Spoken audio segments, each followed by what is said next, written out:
Okay, let's start by an easy question. Can you present yourself and say who you are and where you are? I'm definitely not going to be doing any background on myself. I don't do that in interviews. I've done it 3,000 times and I'm done with that. But I'm in Bali, Indonesia.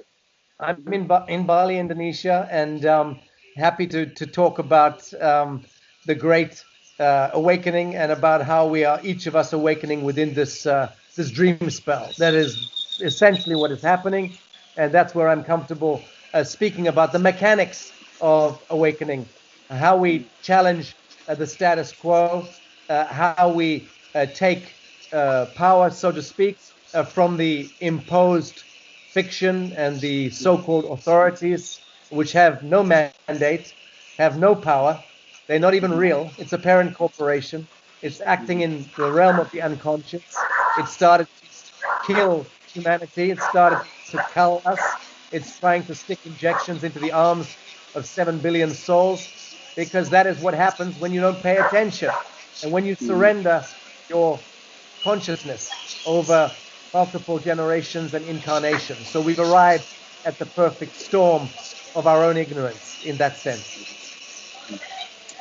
Do you see yourself as a digital warrior? How do you see yourself? Digital warrior. I scarcely know how to open a computer or tap in a message on an iPhone. So definitely I'm not one of them. But I am a pundit. I have a great deal of experience in understanding the machinations of evil in this world at the multilateral governance level, at the level of political and diplomatic intervention in human affairs. I have a fair understanding of history and cosmogenesis, and I have absolute clarity on what's happening right now. Do you think people will finally realize that they have to trust their own authority, or will they always go towards exterior authorities? Well, that's always been the oldest dilemma of the human in the human condition since our great fall. The trial of separation has always brought that same dilemma about. But that is the hero's journey. That is why each of us incarnated into this realm of forgetfulness, as the ancient Greeks referred to the human condition. We chose to incarnate into the realm of forgetfulness precisely in order to remember ourselves in that forgetful state and rekindle our connection to Source and reactivate that Jacob's ladder, because the human who actualizes inside this realm of forgetfulness becomes the Jacob's ladder, not just for themselves, but also for all of creation in the 3D temporal universe. So the human avatar becomes the Christed principle, or the Messiah principle, for all realms of expression in the temporal universe, including many of these extraterrestrial and demonic forces that seek to intervene in our ascension. They are desperate to get back to light and to Source themselves. They can only do it by stealing life force and parasiting off the human, which is what has happened for thousands of years. But now, if we enter into our true Christed nature as the superhumans, then we extend the empathic and the compassion, the love, the empathy, the absolution, the redemption. We give that. It's a gift from us to this temporal universe. And we help our brothers and sisters and our fellows find their way home. I cannot stress enough the importance of the actualized human being, because that is the Christ, that is the Messiah, that is the thing that we are always seeking outside of self. And that is why government crept in to the field of expression. That is how the Catholic Church and all monotheistic religions and even cultures crept in to the field of expression, because humans were seeking externally and extraneously for themselves. Now we can realize our own awakening and our own fulfillment, reconfigure that Christ did supernature and take it from here. Mhm. There's a lot of things that governments do to detach ourselves from our intuition or our consciousness.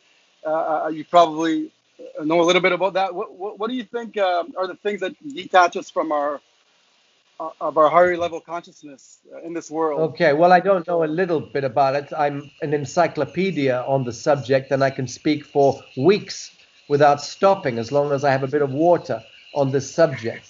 So I will try to break it down into a few minutes. Governments gift to us three things: spells, bonds, and synthetic molecules. The synthetic molecules is the phenomenon of the last century, gifted to us by the Rockefeller dynasty at the extension of the British crown and the Dutch crown and the imperial crowns of Europe, connected to the Vatican complex, especially to the Jesuitical black papacy driving the Roman Catholic Church. All of that satanic and luciferic nonsense gifted to the world the agrochemical industry and the pharmaceutical industry and the mainstream media and academia, which is the dream spell. So we have the spells is connected to marketing, advertising, television, radio, rock and roll concerts, football stadiums, all of that idolatrous nonsense that we sell ourselves. And the bonds come to us through governments. The bonds come to us through registrations and tabulations of lands, registrations of living souls, birth certificates, death certificates, and the registrations of all land, all homes, all businesses, all motor cars. Everything that you can look at and see and touch that is not natural has been patented, copyrighted, trademarked, bonded on paper. Lies, goddamn lies. Okay, so we are caught up in bonds, spells, and synthetic molecules, which is poison.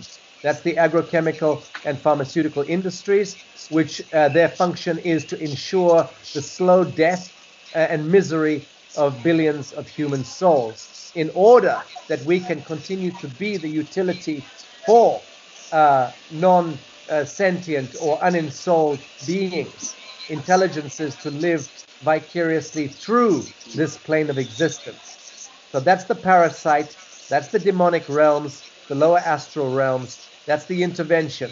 But the curious thing is that the intervention element, this extraterrestrial so-called ET element, is also part of our cosmogenesis. So the story is very multidimensional, very difficult to break down into a few minutes. But government essentially is the line in the sand, the controller or the comptroller of poisoning, of spells, and of bonds against the living souls, the living men and women of the living soil. Great. I believe in a united world, in united populations. I don't believe in world governance necessarily, but I do believe that people need to be free to self-realize themselves. Do you ever see the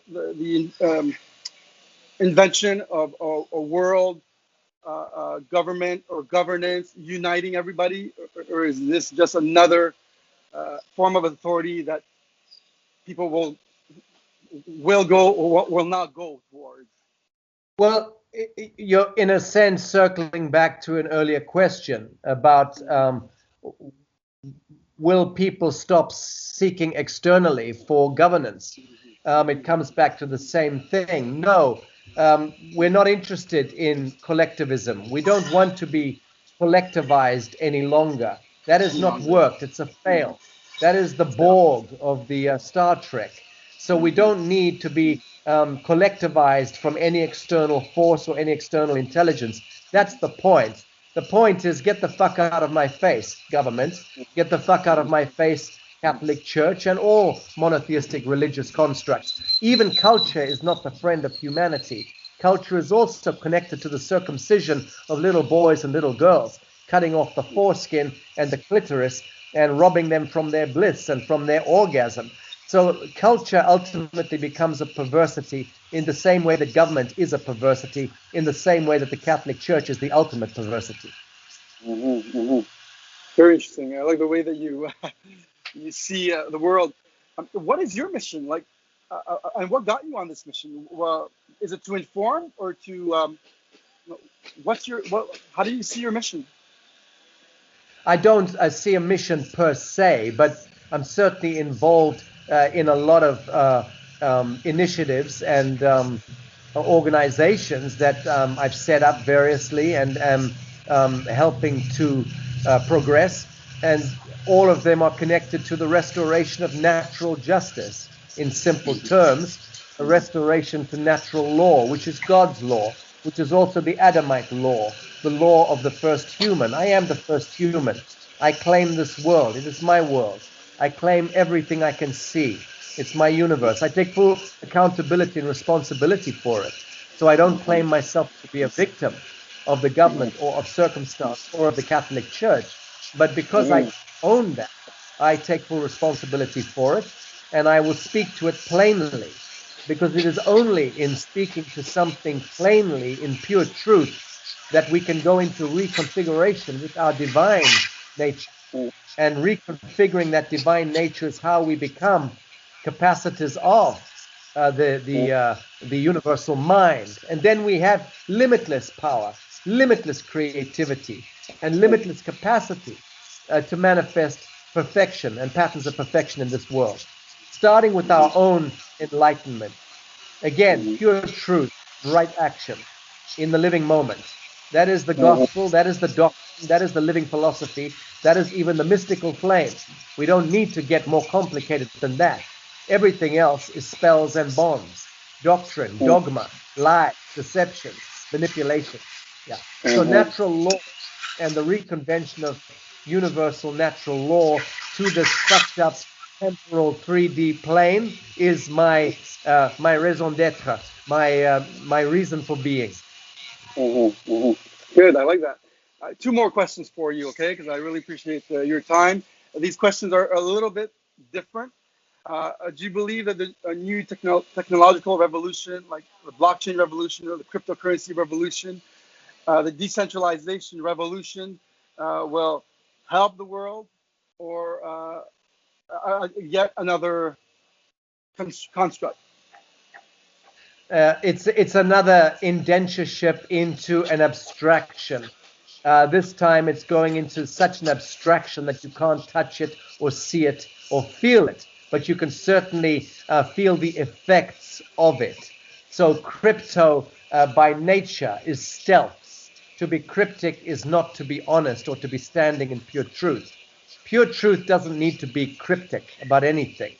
So crypto anything is full of shit. Having said that, it is very useful for us to move into the crypto space as part of a mechanism of stepping away from a reality matrix that is absolutely in the control of satanic and luciferic forces. So yes, I love crypto for the reason that a blockchain decentralizes and takes away that centralized command and control. But for how long? And of course, we all know that the invisible hand, the invisible masters are behind the engineering of Bitcoin and of crypto this and crypto that and blockchain this and blockchain that. But they're hoping to collectivize humanity into a new dream spell using crypto and blockchain. So the pundits and the functionaries within that world who believe themselves to be sovereigns are absolutely lying to themselves. They are just not that consciously evolved. They're still having a tea party in a prison cell. So ultimately, if you want to move into enlightenment and emancipation, then stop being cryptic about anything and stand purely under the central sun of pure truth and walk in a straight line and embody and enact and manifest in this world as a true avatar, a son or a daughter of God Most High. But do not pretend that we can be emancipated if we are encrypting and decrypting reality. So it's a useful function as we transition from a fully fictitious reality of indentureship and enslavement into a new paradigm I just hope that my brothers and sisters will join me in seeing the false light of crypto. Having said that, I'm also planning on launching a crypto coin later this year because I see that it is a necessary or a relevant intermediary function.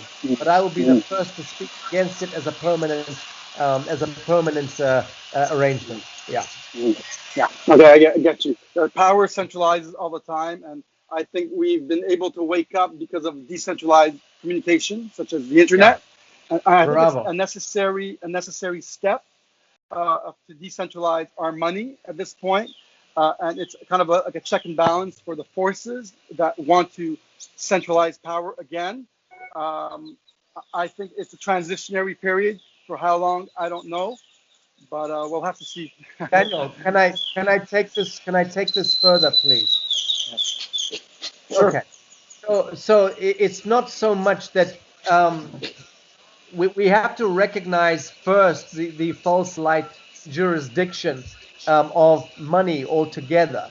So the idea of a crypto coin or the coin of Caesar is still the same quanta.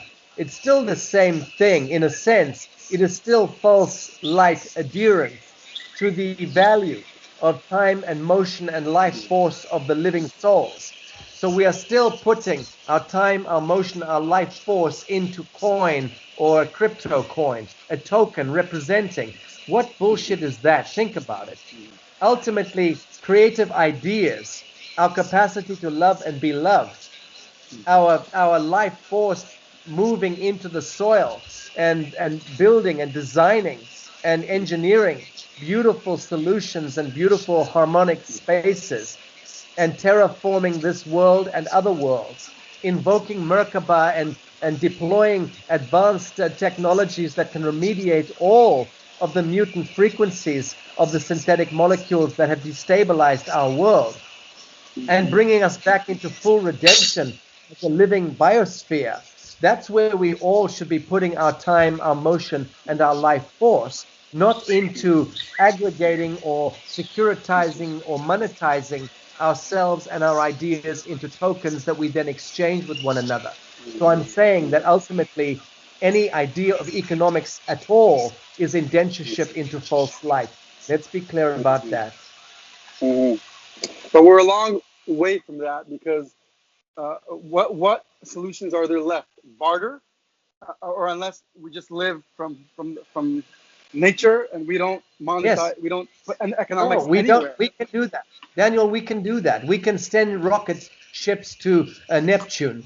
We can send rocket ships to the Pleiades. Okay, we have the technology even now for replicator science. We know how to fire up and power up free energy systems, but they are prohibited from getting into the marketplace because of copyrights, because of compliance regulations, because of statutory lies and deceptions, backed up by police, backed up by military, backed up by rigged judicial systems and crooked legislatures and fucking governments. So the problem is all of that apparatus that is empowered through money and economics is standing in the way of that new earth vision that I'm talking about. So which do we want? Do we want Merkaba? Do we want to be able to move fully into our emancipation? Stop for a moment. Let me ask you, do you think that in Alpha Centauri or in the Pleiades or in any of the Arcturians or the Andromedans, do you think these people use coins and exchange money? No, they don't. They're way advanced from that nonsense. They are building and designing and engineering. They are elevating consciousness and art and beauty and science, constantly working for the greater good of themselves because they realize they are a fractal of the whole. So there is no enclosure. There is no containment. There is no ownership. There is no proprietorship. There is no need to define things with labels and borders and trademarks. So that is essentially part of the evolutionary upgrading that we are required now to step into. But we have to recognize truth as individuals first, that all enclosures are false. All ownership is false. It's all part of the trial of separation and the unresolved superconscious that we carry, the superconsciousness that is our birthright. That's the path that humanity is going through right now. We're going through that in the forest, trying to understand that. That's what we're doing. I guess it will not take 6 months. It will not take, I don't know, 1 year. I think it'll take a little bit more. But on the note of free energy, I want to get a little, just, and this is will be my last question. I think Tesla's patents on free energy were I think stolen by the U.S. Apparently, I want to know what you think about Donald Trump, but apparently Trump, I feel he's on the leading edge of new ideas and new things that will avoid people from being enslaved. That's what I feel when I look at Donald Trump. And apparently, I think he wants to get all these inventions out. That's only my perception. What do you think about Donald Trump? Well, I've been an outspoken advocate and supporter of what he represents since 2016, 2017. I've been very outspoken in advocating what I've actually been seeing with my own eyes. So I studied the executive orders for 4 years. I understand everything he did was to disempower the satanic elements and to help to create a reset, essentially, a planetary reset in many ways. So he caused more destructivity and damage to the parent corporation in 4 years than anyone has managed in 400 years. So in that context, the man is an avatar, and the utility of angelic forces. Is he in and of himself, is he an enlightened man? I doubt it very much. No, I don't think so. But I think that he has a tremendous genius and a tremendous human connection. So essentially, his connection to Tesla and to the Tesla archive and to the Tesla technology suite, I think is connected to his uncle, and his uncle having inherited the Tesla library, essentially. So there's definitely a straight line between Donald Trump and Nikola Tesla. I imagine Trump is known since he was a teenager about breakthrough technology, innovation, and so on. But he's also a very smart man, and he understands the status quo, and he understands that it has to be a soft demolition of the status quo, not happen overnight. You cannot just arrest Hillary Clinton, arrest these generational sociopaths. It has to be a controlled demolition, and that's a painful process. So yeah, I'm very much in agreement with you that Trump and the circle that he represents are definitely, and I know because I'm in touch with some of them, are directly involved in seeking redemption and seeking to create a soft demolition of the old Atlantean model of reality. I don't think it will take that long. Unlike you, I don't think it's a long process. I think it's incredibly a short process.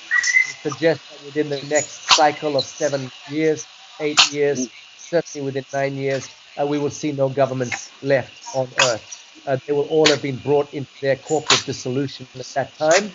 And I think that we will have essentially broken the old model entirely and be very much moving into the ascensionist paradigm, which at this stage, I believe is coming within our lifetime, certainly by the year 2046, with the micronova event that we can expect at that time, as long as we have a Tesla shield, again, which is connected to the morphogenesis and connected to the collective awakening of humanity. So the human being is very connected to the science of evolution. The building blocks of ascension are taking place in the cellular microbial DNA of our bodies. And the imposition of satanic forces, the Public Health Administration and the Bill Gates and this vaccination programming and the depletion of oxygen through masking and self-isolationing and quarantining, all of this is an attempt by the satanic forces to disrupt the natural evolutionary revelation of the human regenesis, which is connected to morphogenetic interconnectedness, not self-isolation, but actually connection.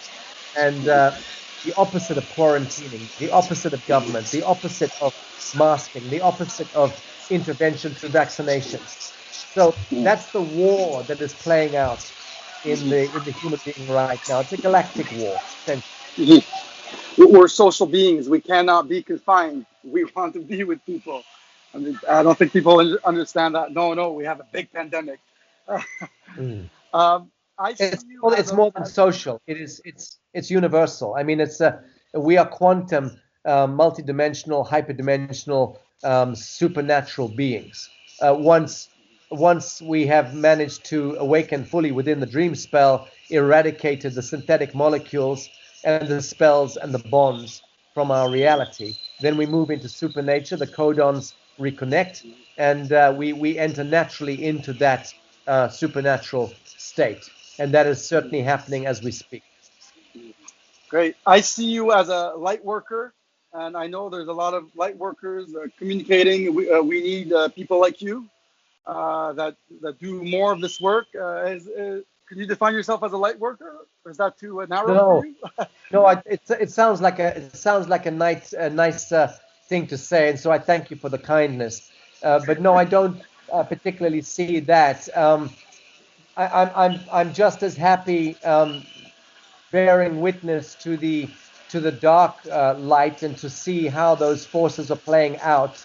I'm certainly on the side of the enlightenment of humankind. I'm certainly on that side of the line, but I'm very interested in remembering what it is to be a fully realized human being. And I would be satisfied with being a fully realized human being. Yeah. Mm-hmm. Well, you're pretty close. You're pretty close. Sacha Stone, directly from Bali, Indonesia. Thank you for the time that you've given me today. It was excellent. I will send you the link to this video. My followers are mostly French from Quebec and from France and other parts of the world that speak French. So let's see if they like this interview. We'll try to put some subtitles under there. But it was a great pleasure. I think you're doing a very important work on your side, and your contribution is super appreciated. Thank you for taking the time today.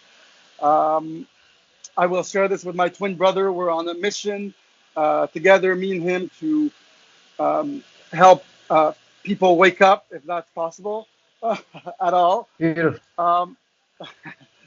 It's kind of working, but we're also on a quest to find other forms of governance, I guess, if people still want to be governed. But I think there'll be a new type of global governance, which will focus more on people being free, being in touch with nature, being self-realized, not all the bullshit that we're seeing right now of control. It's maybe a brand new idea. Maybe it's not even called governance. I don't know. But it's definitely trying to unite the people of the world to connect with each other in a more maybe natural fashion, I guess. But maybe our paths have not crossed for nothing. Thank you very much for your interview. Wonderful. Well, thank you for your time, Daniel, and my love to you and your brother. Thank you. All right. Take care. Bye-bye. God bless you. Bye-bye. Take care. Bye-bye.